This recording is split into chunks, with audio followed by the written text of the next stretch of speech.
They lived only to face a new nightmare, the war against the machine. Il y a la vie au-dessus de la Torah, la grandeur de la Torah de dire « je m'efface pour que vous protégiez ce que Dieu nous offre, la vie ».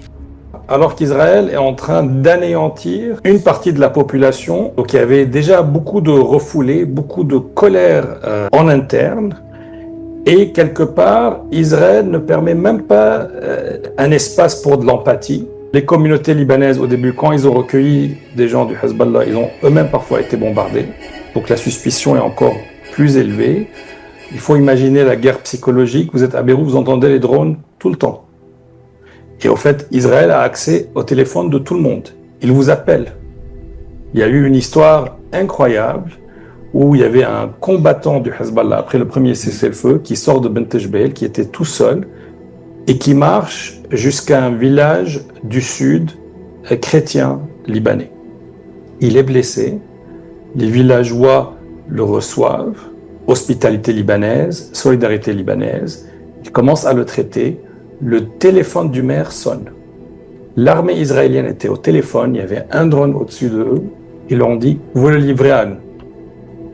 Le maire et Protection civile appellent tout le monde. Ils appellent le mécanisme créé par les Français et les Américains, ils appellent les Nations Unies, ils appellent l'armée libanaise, ils appellent la FINUL, ils appellent le gouvernement libanais, personne ne leur offre rien.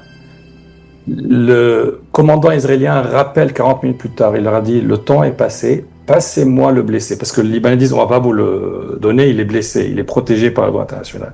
Il lui parle, ça c'est une histoire vraie, hein.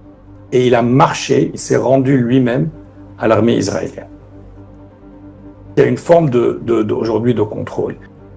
Mais en fait, ça ne change en rien par rapport à tous les crimes qu'Israël est en train de commettre, mais ça change par rapport à quel espace politique aujourd'hui pour que nous, on se reconstitue et pour qu'on avance. Ce qu'on a vu à Gaza et ce qu'on voit au Liban, c'est une nouvelle forme de guerre. C'est vraiment la guerre avec l'IA, c'est la guerre avec la database, et ça va venir, en fait, partout dans le monde, hein, mais jusqu'à maintenant, on est les laboratoires. Il y a eu 4 logiciels d'IA qui ont été utilisés à Gaza.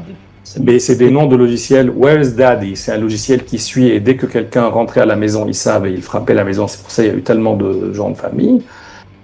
Israël bombarde toujours, Israël crée des famines, Israël tire sur des populations affamées qu'elle entend de toute façon déporter. Le génocide se poursuit à Gaza.